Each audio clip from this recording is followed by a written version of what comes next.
Assalamualaikum warahmatullahi wabarakatuh. Nama saya Rito Purwana Sasmita dari kelas Informatika 3C. Di sini saya akan menjawab soal-soal dari UTS Rekayasa Perangkat Lunak, yaitu nomor 1, Requirement Engineering.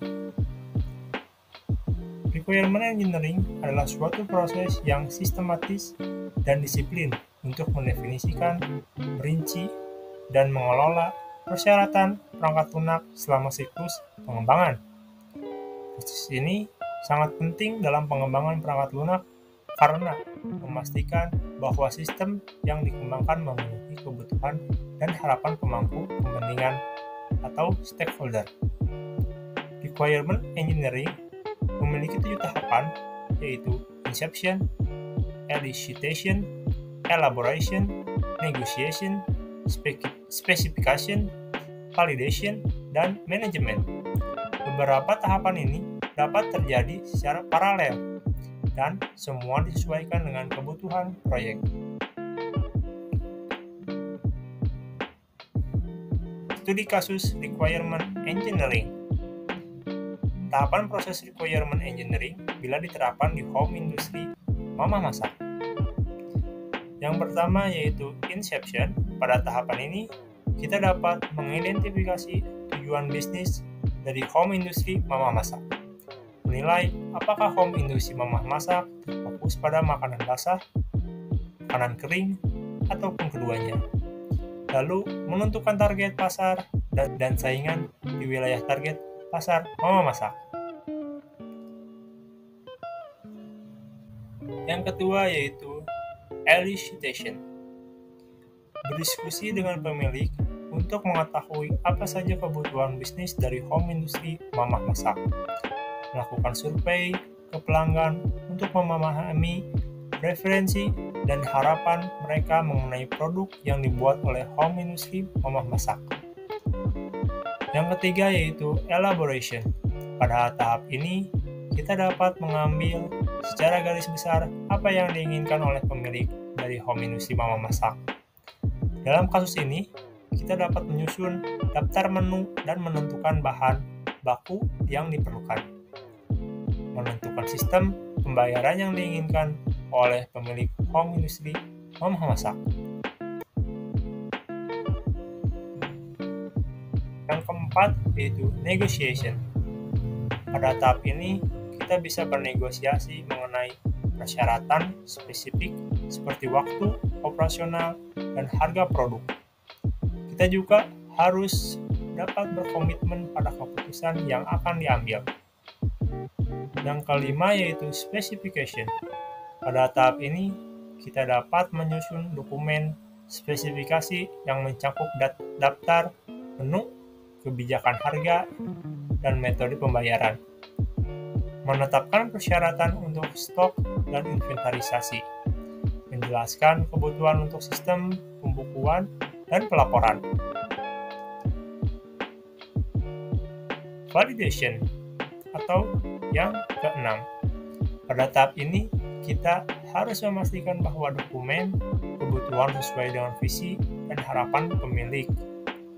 Kita juga dapat mengadakan sesi presentasi dan diskusi untuk mendapatkan konfirmasi dari pemangku kepentingan atau stakeholder. Yang terakhir yaitu yang ketujuh, manajemen.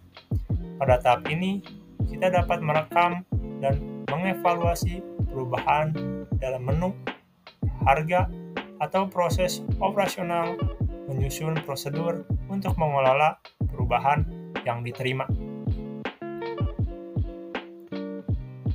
Selanjutnya yaitu untuk menjelaskan nomor 2 yaitu mengenai metode prototype.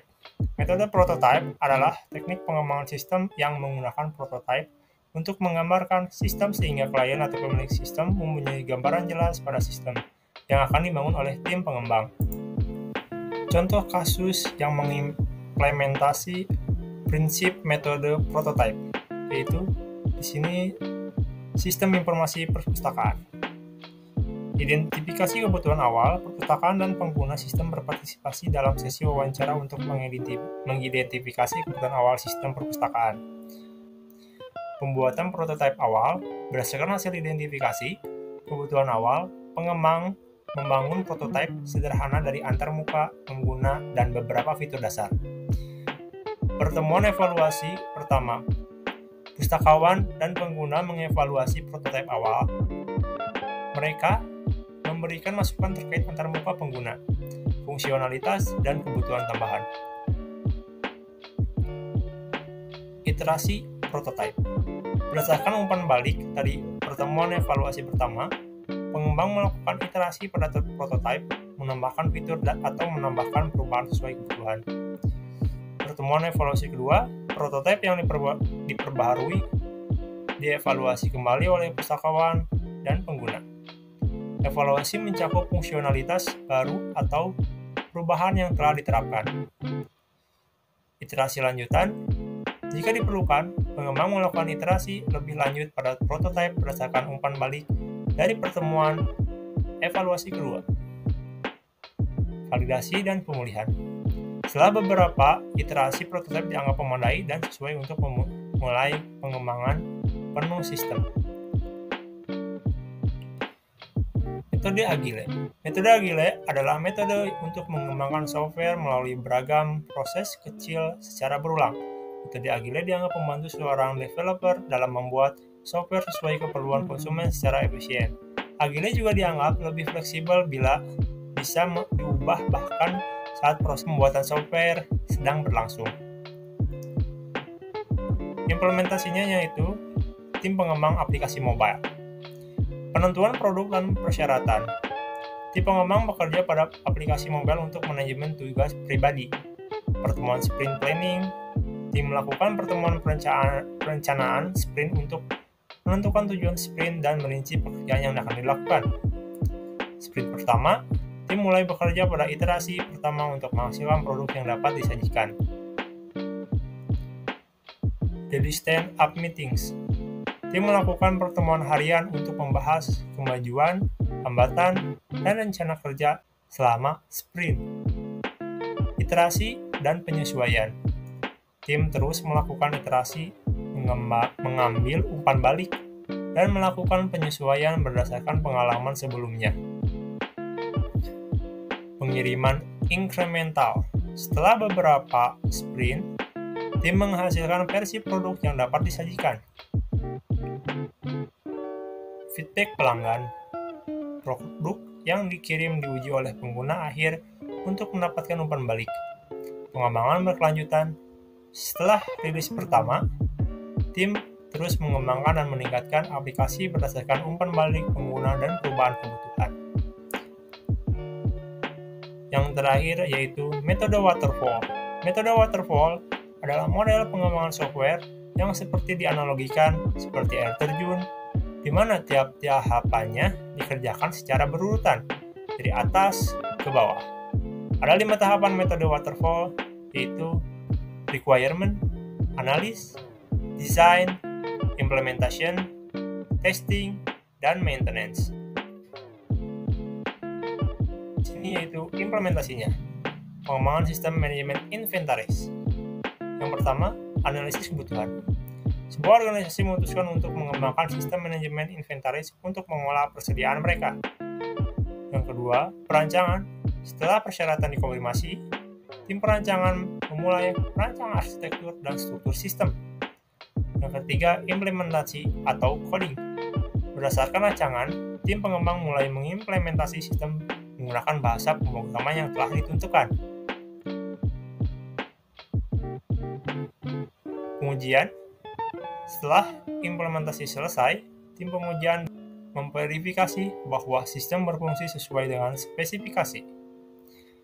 Penggabungan integration.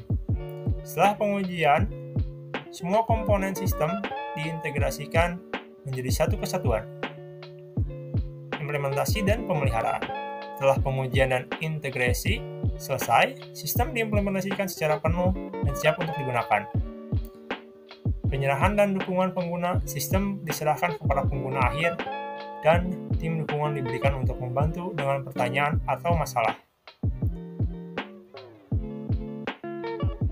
Terima kasih, mohon maaf bila ada kesalahan dalam kata-kata. Wassalamualaikum warahmatullahi wabarakatuh.